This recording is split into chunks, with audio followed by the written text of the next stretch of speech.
আসসালামু আলাইকুম শিক্ষার্থী বন্ধুরা, আশা করি সবাই ভালো আছো। আমিও ভালো আছি। আল্লাহর রহমতে ফিরে এলাম তোমাদের মাঝে আজকে নতুন একটি লেসন নিয়ে। আমাদের আজকের যে লেসনটি শিখব সেটি হচ্ছে, দেখো আমরা এখানে লিখেছি how to form a sentence or how to make a sentence, how to construct a sentence. হতে পারে অনেকভাবেই লেখা যেতে পারে,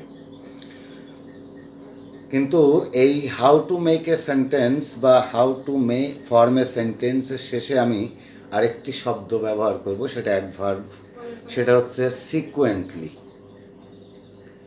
তাহলে আমি এই সিকুয়েন্টলি শব্দটা ব্যবহার করছি এই জন্যে যে এখানে এই সিকুয়েন্টলি শব্দটি আমি ব্যবহার করলাম যে ধারাবাহিকভাবে এই সেন্টেন্স তৈরি করার জন্যে কী কী প্রয়োজন। শব্দগুলো এলোমেলোভাবে সাজিয়ে দিলেই কিন্তু সেন্টেন্সটা পূর্ণতা পাবে না। সে কারণেই আমি এটা লিখছি যে how to form a sentence sequentially. তো এই সিকুয়েন্টলি সেন্টেন্স ফর্ম করার জন্য যা যা প্রয়োজন আমি একটু তোমাদেরকে সেগুলো জানাবো ধারাবাহিকভাবে।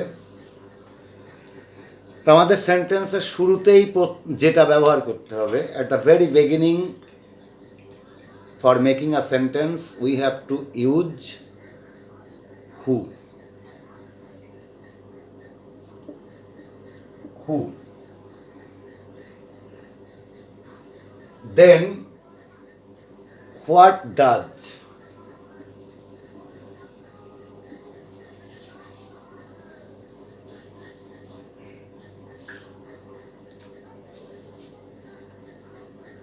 Number 3,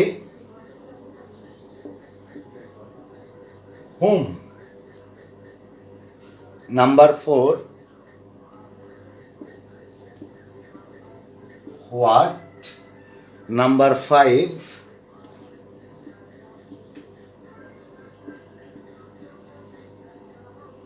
for whom. Then number 6, why. আমি হোয়াইটা একটু নিচেই লিখি একটা কারণে, সেটা আমি পরে দেখাচ্ছি। এরপর যেটি ব্যবহার করব, হোয়াইয়ের আগে আমি দিই হাউ, যেহেতু আমরা সিকুয়েন্টলি শব্দটা ব্যবহার করেছি।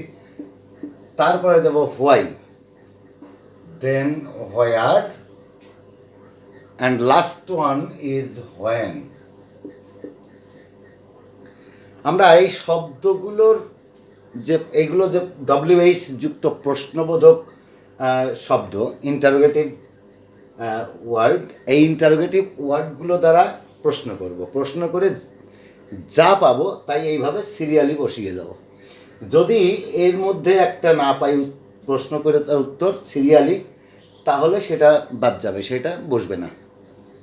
তো এজন্যে আমরা দেখি কিভাবে আমরা প্রশ্ন করব, কাকে প্রশ্ন করব, সেটাই হচ্ছে আমাদের মূল বিবেচ্য বিষয়। কাকে প্রশ্ন করে আমরা উত্তরটা পাব। তো আমি যদি এখানে প্রথমে দেখি হু,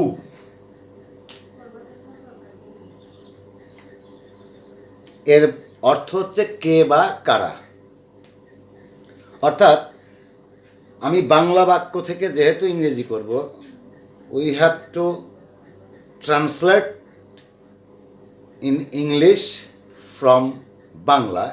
তো বাংলা বাক্যের শেষে সবসময় ভার্ব থাকে, এটা মাথায় রাখতে হবে। বাংলা বাক্যের শেষে সবসময় ভার্ব থাকে, অর্থাৎ বাংলা বাক্যটা সাধারণত সাবজেক্ট দিয়ে শুরু হয় এবং ভার্ব দিয়ে শেষ হয়।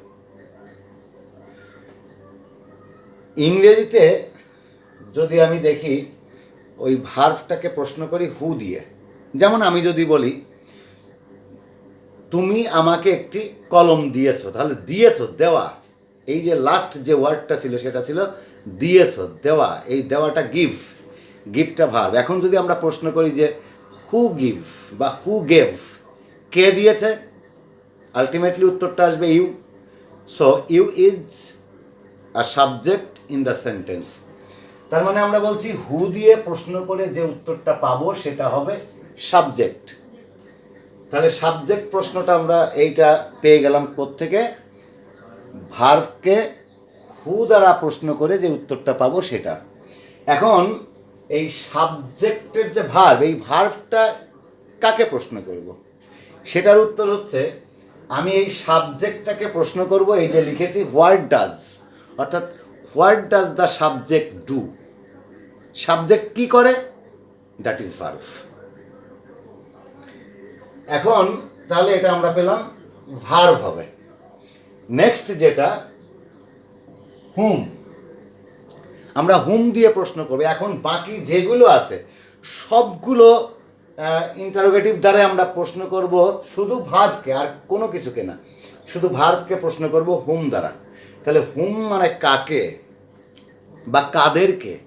যেমন আমি যদি বলি আমি তাদেরকে 50 টাকা দিলাম, তাহলে আমি তাদেরকে কি দিলাম? 50 টাকা। এখন কাদেরকে দিলাম? তাদেরকে। তাহলে আমি এই যে তাদেরকে দিলাম, এইটা হবে অবজেক্ট। আমরা আগে যে ভিডিও, সেই ভিডিওতে আমরা দেখিয়েছিলাম সাবজেক্ট এবং প্রেডিকেটের মধ্যে সাবজেক্ট বাদ দিয়ে প্রেডিকেটে কী কী থাকে। সেখানে আমরা পেয়েছিলাম ভার্ব, অবজেক্ট, কমপ্লিমেন্ট, মডিফায়ার এবং অ্যাডভার্বিয়ালস। তো আমরা মডিফায়ার এখানেও দেখাবো যে মডিফায়ার কোন কোনগুলো নিয়ে মডিফায়ার হয়ে থাকে। তাহলে ওখানে এই যে অবজেক্ট, এই অবজেক্ট আমরা দেখিয়েছিলাম দুই প্রকার। একটা হচ্ছে ইনডাইরেক্ট অবজেক্ট, আর একটা হচ্ছে ডাইরেক্ট অবজেক্ট। আমরা এই হোয়াট দিয়ে প্রশ্ন করে যে উত্তরটা পাবো সেটা হয়ে যাবে ডাইরেক্ট অবজেক্ট। অর্থাৎ ব্যক্তি হইলে হুম দিয়ে মানে কাকে যোগে প্রশ্ন করে যে উত্তরটা পাবো সেটা হবে ব্যক্তিবাচক, আর ব্যক্তিবাচক আলটিমেটলি ইনডাইরেক্ট অবজেক্ট হয়ে যাবে। আর হোয়াট দিয়ে প্রশ্ন করে আমরা যদি বলি ওই ব্যক্তিকে কি দিয়েছে, আমি তোমাকে একটি বই দিলাম, তাহলে আমি কি দিলাম? বই দিলাম। এই যে কি, what, what did I give you, আমি তোমাকে কি দিলাম? বই দিলাম। তাহলে এই যে বই, এই বইটাই হচ্ছে অবজেক্ট এবং এটা হবে ডাইরেক্ট অবজেক্ট, কারণ এটা ব্যক্তিবাচক নয়।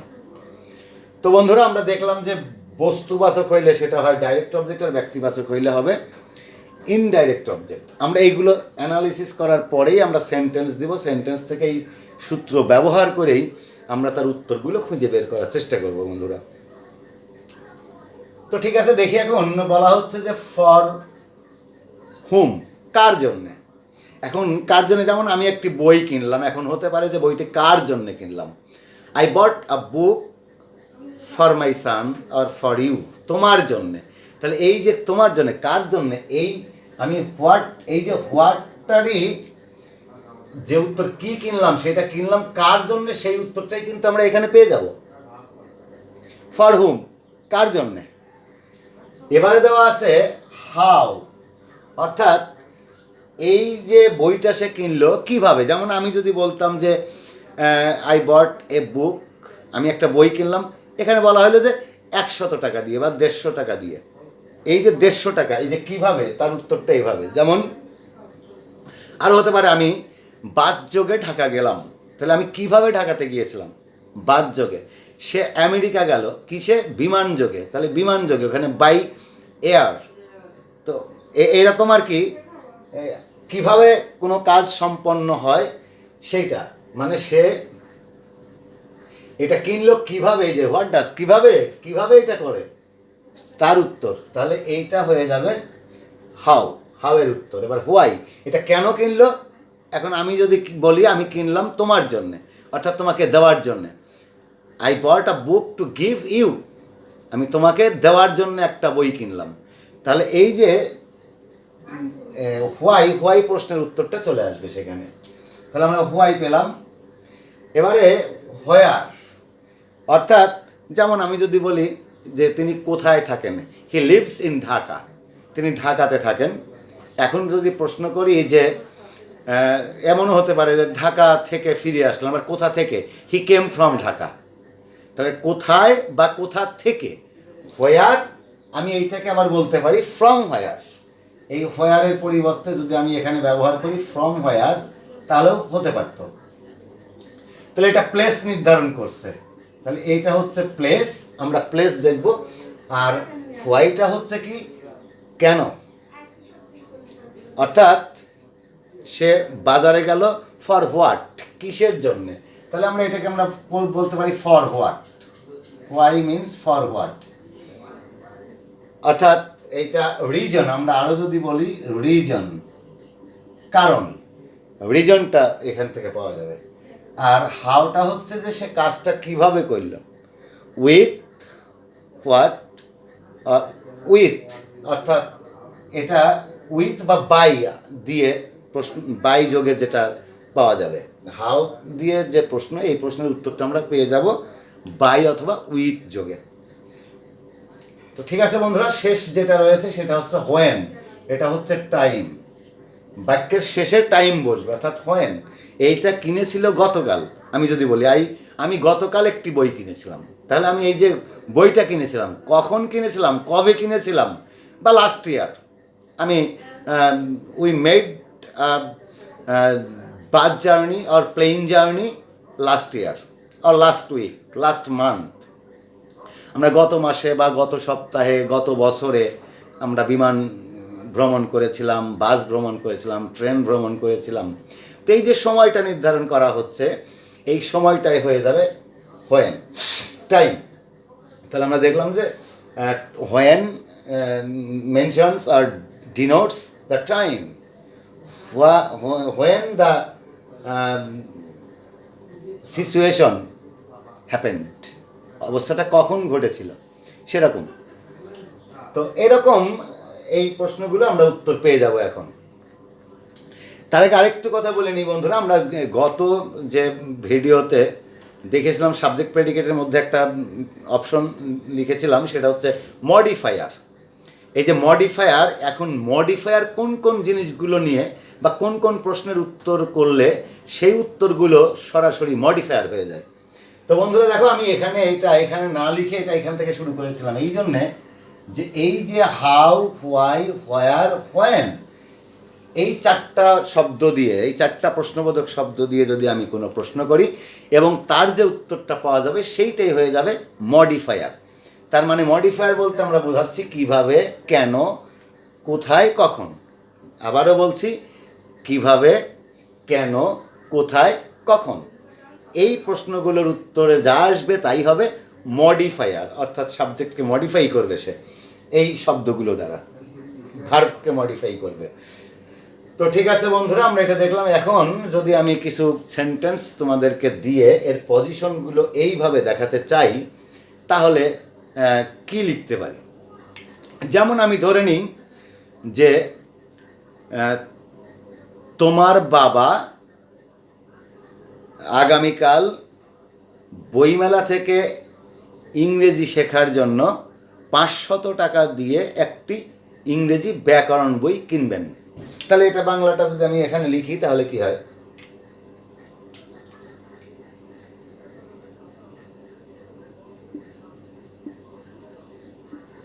তোমার বাবা, এখানে আমরা যে শব্দগুলো সেটা আমরা পরে দেখব।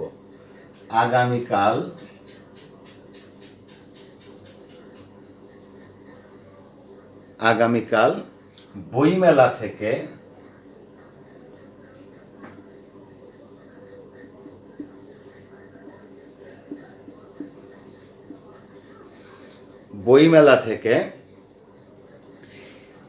একটা ইংরেজি গ্রামার বই, কিন্তু কেন কিনলে সেটা আমরা দেখি। ইংরেজি শেখার জন্য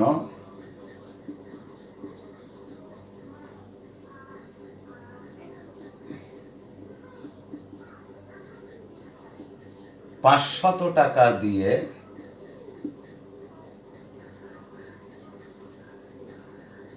একটি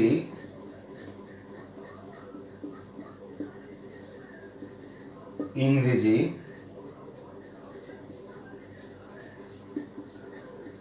ব্যাকরণ বই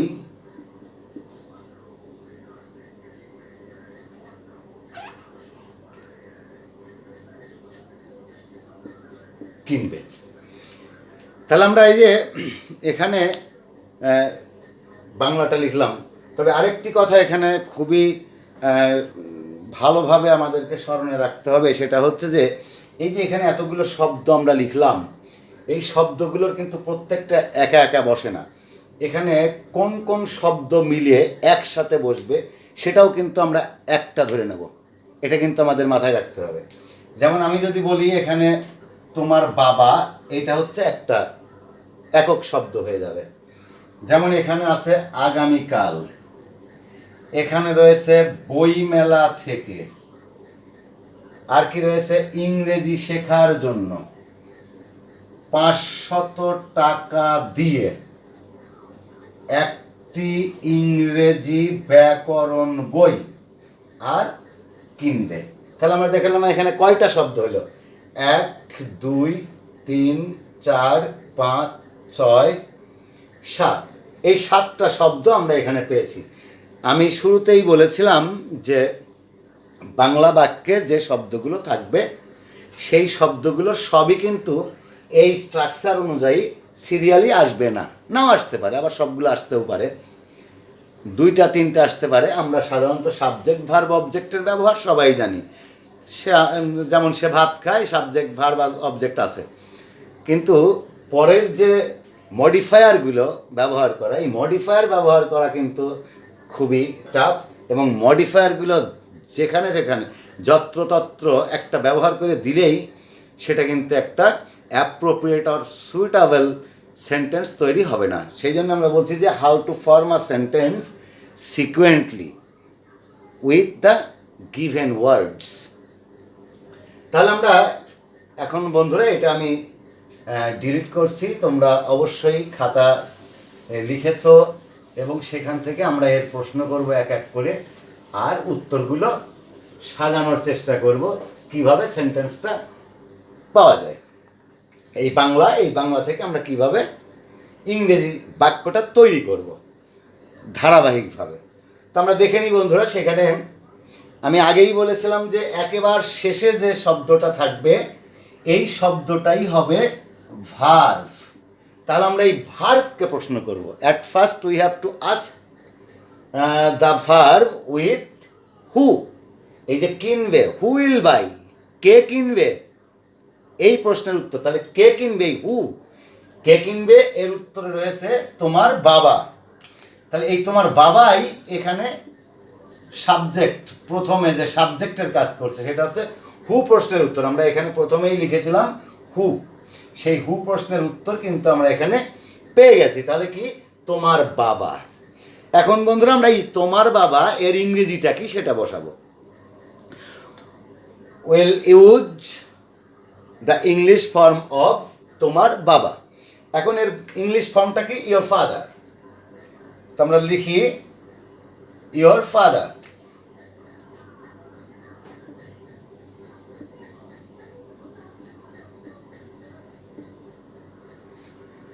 নেক্সট যেটা ছিল হোয়াট ডাজ, কি করেন, তোমার বাবা কি করেন, সে প্রশ্নের উত্তর ছিল আমাদের এখানে শেষে। সেটা কি, কিনবে। তাহলে কেনার ইংরেজি কি, বাই। তো কিনবে, ইবয়, ইবে, ইবেন বা ব, বে, বান এইগুলো যদি থাকে তাহলে এটা ফিউচার ইনডিফিনাইট টেন্স হয়। আর এটা গঠন করার জন্য শ্যাল বা উইল দিয়া ভার্বের প্রেজেন্ট ফর্ম বা বেস ফর্ম ব্যবহার করতে হয়। তো আমরা সেটা দেখি। তাহলে ইয়োর ফাদার উইল, ভার্ব কেনা, কিনবে, কেনার ইংরেজি বাই, এটার বেস ফর্ম বাই। এবারে আমরা যেটা লিখেছিলাম সেটা কি, যেই যে কিনবে, এই কিনবে এবার হুম, এবার কাকে কিনবে, কাকে দেবে, এরকম তো কোনো প্রশ্ন হয় না বা এর উত্তর এখানে নাই। তার মানে আমরা এই হুমের ব্যবহারটা এখানে করতে পারলাম না, কারণ হুম দ্বারা প্রশ্ন করে if we ask the sentence or the verb with whom, that's no answer. So the answer of the questionary word or interrogative word whom is absent or will be absent in the sentence, এখানে এটা বসবে না। তাহলে আমরা দেখি এবার হুমের পরে আমাদের কি ছিল? হুমের পরে ছিল হোয়াট, কারণ আমরা ব্যক্তির অবজেক্ট পেলাম না, এবার হোয়াট দেখি। এবার আমরা ভার্বকে প্রশ্ন করি, হোয়াট উইল বাই, কি কিনবে? দেখো এর উত্তরটা এখানে আছে কিনা। এর উত্তরটা আমরা পেয়েছি। তাহলে আমরা এখানে দেখি বন্ধুরা, এইটা পেলাম হচ্ছে 1 নাম্বার স্ট্রাকচারের 1 নাম্বারটা হচ্ছে তোমার বাবা। 2 নাম্বারে পেয়েছিলাম কি, এটা দিলাম 2 নাম্বার। 3 নাম্বারে ছিল হুম, তাহলে 3 নাম্বার আমাদের নেই। তাহলে 3 নাম্বার যদি না থাকে, 4 নাম্বারে আমরা যেটা পেয়েছিলাম সেটা হচ্ছে হোয়াট। হোয়াট দ্বারা যে প্রশ্ন করেছি উত্তর পেয়েছি। কি পেয়েছি? একটি ইংরেজি ব্যাকরণ বই। আমরা বলছি যে এই একটি ইংরেজি ব্যাকরণ বই, এইটা হচ্ছে একক শব্দ, ধরে নিতে হবে। তাহলে একটি ইংরেজি ব্যাকরণ বই, এর বাংলাটা ইংরেজিটা কি? তাহলে একটি এ, আমরা লিখি এ,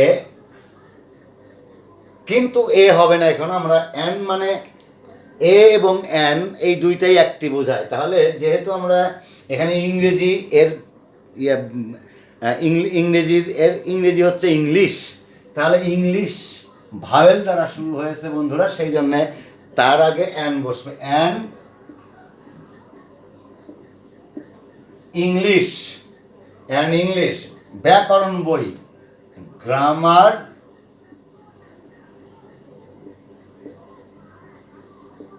বুক। তাহলে আমরা এটার উত্তর পেয়ে গেলাম। এটা গেল 4 নাম্বার। তাহলে 3 যেহেতু অ্যাবসেন্ট ছিল, আমরা 4 নাম্বার পেয়ে গেলাম। এবারে 5 নাম্বার ছিল ফর হোয়াট, কিসের জন্যে, কি জন্য, কি জন্য। তার মানে এটাও কিন্তু ওই হোয়াইয়ের মধ্যেই পড়ে যাবে। এই বইটা কিনেছিল কেন? তাহলে এর উত্তর কিন্তু আমরা ইজিলি পেতে পারি। সেটা কি, বা কি দিয়ে, with what are for what. এখানে এই বইটা কিনেছিল কত দিয়ে? তাহলে সেটার উত্তর আছে 500 টাকা দিয়ে। তাহলে 500 টাকা দিয়ে মানে এটা হবে তাহলে 5 নাম্বার।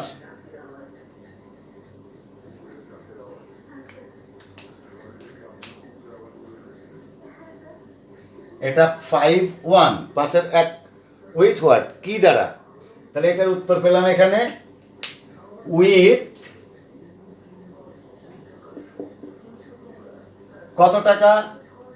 উইথ টাকা 500। এবারে এই কেন এই বইটা কিনেছিল, কি করার জন্যে, ফর হোয়াট, কিসের জন্যে।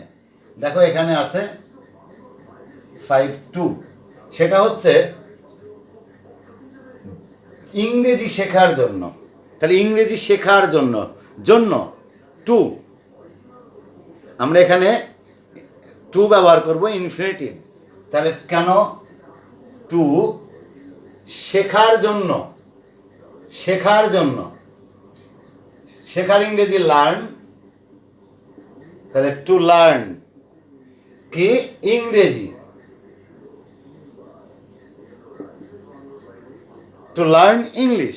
তাহলে এই যে টু লার্ন ইংলিশ, এইবার প্রশ্ন হচ্ছে আমাদের এর পরের যে হাউ, এই প্রশ্নের উত্তর পেয়ে গেলাম।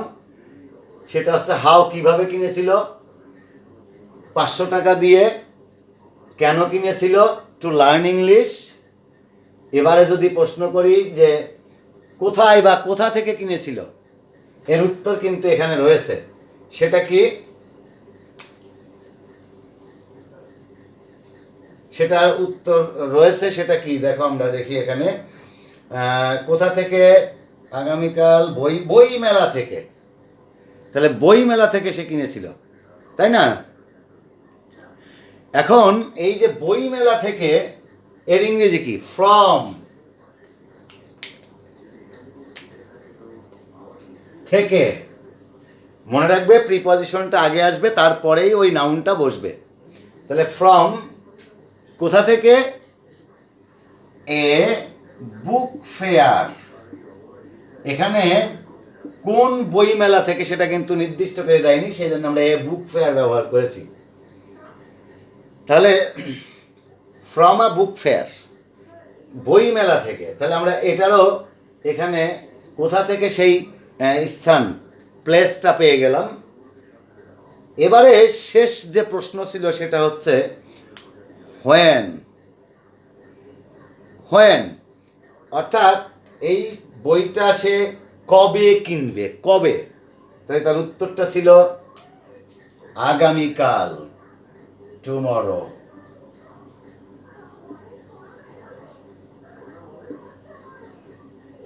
ঠিক আছে বন্ধুরা, আমরা এখানে এই বাংলা থেকে ইংরেজিটা করলাম একেবারে ঠিক সিকোয়েন্স অনুযায়ী, অ্যাকর্ডিং টু দ্য সিকোয়েন্স, অর্থাৎ যে স্ট্রাকচারটা আমি দিয়েছিলাম যে এইগুলো ধারাবাহিকভাবে ব্যবহার করতে হবে, আমরা সেটাই দেখলাম।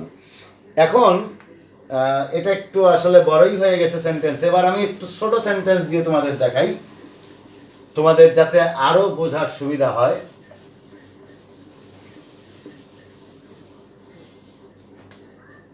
সাপোজ আমি যদি বাংলাটা এইভাবে লিখি,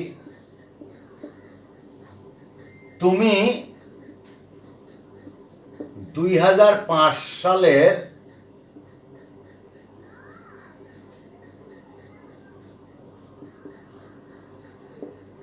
কুষ্টিয়া জেলার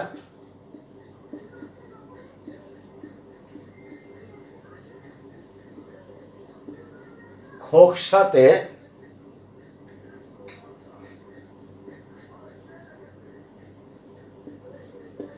জন্মগ্রহণ করেছিলে। তাহলে আমরা এখানে দেখি, এখানে ওই একইভাবে খেয়াল করি যে সেন্টেন্সের শেষে, বাংলা বাক্যের শেষে ভার্ব থাকে। তাহলে জন্মগ্রহণ করা শেষ শব্দ, তাহলে এটা ভার্ব। তাই দুইটা জিনিস নিয়ে আমাদের কোনো সমস্যা হওয়ার কথা না। শুরুতে যেটা আছে সেটা সাবজেক্ট আকারে প্রথমেই বসে যাবে, হু প্রশ্নের উত্তর শুরুতে থাকে বাংলায়, আর এরপরে হোয়াট ডাজ এইটার উত্তর থাকে এই বাংলা বাক্যেরই শেষে। তাহলে এই দুইটা আমরা পেয়ে গেলাম। এর পরের যে শব্দগুলো এলোমেলোভাবে থাকবে, আমরা এই শব্দগুলো এখানে ওই সিরিয়ালি প্রশ্ন করবো আর উত্তর খুঁজবো। এই বাংলা বাক্যের মধ্যে প্রশ্ন করব, উত্তর খুঁজবো, যদি পাই উত্তর তাহলে বসাবো, যেটা পাবো না সেটা বসাবো না, সেটা ব্যবহার করার কোনো প্রয়োজন নেই, কারণ নাই। তো আমরা সেটা একটু দেখে নিই কীভাবে। তো এখন এই জায়গা হু, কে জন্মগ্রহণ করেছিল? তুমি। আরেকটা বিষয় এখানে জেনে রাখা খুবই জরুরি, এই সেন্টেন্সটা কিন্তু ভার্ব প্যাসিভে থাকবে, কারণ এই যে ভার্ব, এই জন্মগ্রহণ করা ভার্ব, এই ভার্বটা কিন্তু তোমার দ্বারাই হচ্ছে না, তুমি নিজেই জন্মগ্রহণ করনি। তার মানে বাবা মা জন্ম দিয়েছে, তার মানে এটা এই জন্মগ্রহণ করা বা জন্ম দেয়া কাজটা কিন্তু অন্যজনের দ্বারা সম্পন্ন হয়েছে, সে কারণে এটা ভার্ব প্যাসিভ হবে, অর্থাৎ এটা পরোক্ষ হয়ে যাবে, এটা আমাদের কর্মবাচ্য হয়ে যাবে।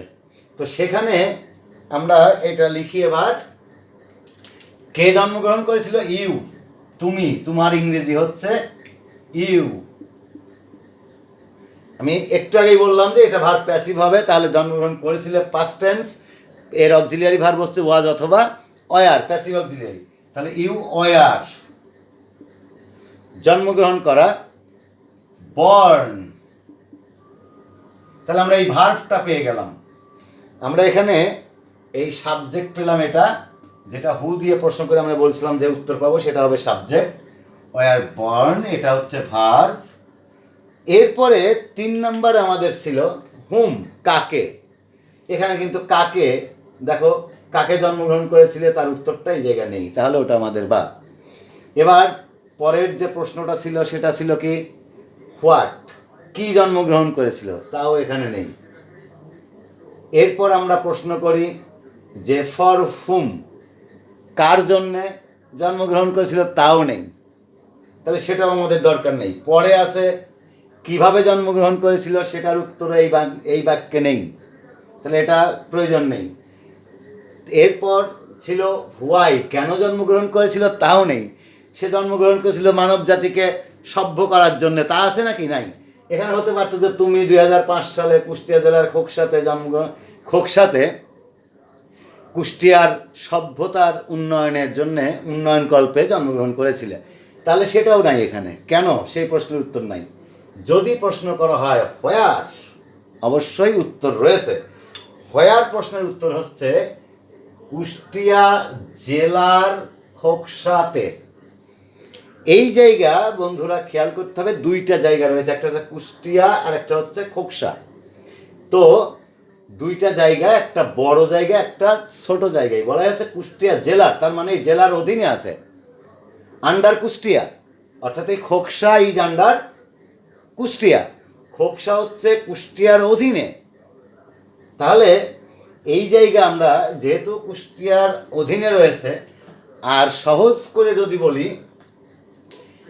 এরকম কোনো শব্দের যেখানে র বা এর থাকবে, যে শব্দটায় র বা এর থাকবে, দেখো র বা এর, কুষ্টিয়া জেলার, জেলার র, র যদি র থাকে তাহলে র এর পরে যে শব্দ থাকবে সেই শব্দটা আগে ব্যবহার করতে হবে। তাহলে এই জেলার এই র এর পরে আছে কি খোকসা, তাহলে খোকসা এর সাথে আছে তে, এই যে তে শব্দটার জন্য অ্যাট। আরও সহজে যদি বলা যায়, দুইটি জায়গা যদি বা দুইটি স্থান, দুইটা প্লেস যদি দেওয়া থাকে, তার মধ্যে ছোট স্থানের পূর্বে অ্যাট বসবে আর বড় স্থানের পূর্বে ইন বসবে।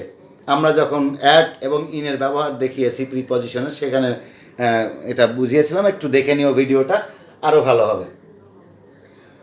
আর তাহলে আমরা এখানে দেখি বর্ন, এবার ছোট জায়গা খোকসা, এর আগে অ্যাট বসবে, তাহলে অ্যাট খোকসা প্রপার নাউন, তাহলে এটা বড় হাতের হবে, অ্যাট খোকসা। এবার অ্যাট খোকসা এরপরে যেটা আসবে সেইটা হচ্ছে এই রয়ের আগের অংশটা। তাহলে রয়ের আগের অংশ, রয়ের আগের অংশটা কি আছে, কুষ্টিয়া জেলা, কুষ্টিয়া জেলা। তাহলে কুষ্টিয়া জেলা বড় জায়গা, তাহলে ইন কুষ্টিয়া।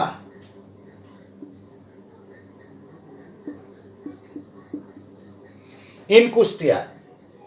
তুমি যদি এখানে এটা ব্যবহার করতে যে at Khoksa in the district of Kushtia, তাও হতো। এই জায়গা আমি এইটুকু ব্যবহার না করে এর পরিবর্তে ইন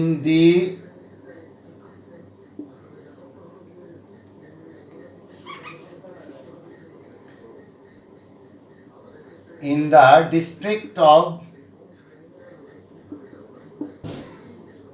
কুষ্টিয়া, একই কথা কিন্তু, অর্থাৎ in the district of Kushtia অথবা ইন কুষ্টিয়া।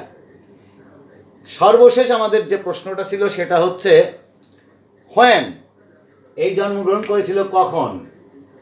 দেখো আমরা এখানে এটাও পেয়েছি, সাবজেক্ট আগে পেয়ে গেছি, জন্মগ্রহণ করেছিল সেটাও পেয়ে গেছি, কোথায় কুষ্টিয়া জেলার খোকসাতে সেটাও পেয়ে গেছি, বাদ আছে কি 2005 সালে, অর্থাৎ এটা সময়, হোয়েন, টাইম। তাহলে এই সময় যদি বোঝায়, তাহলে সময়ের আগে এখানে কি ব্যবহার করতে হবে, ইন।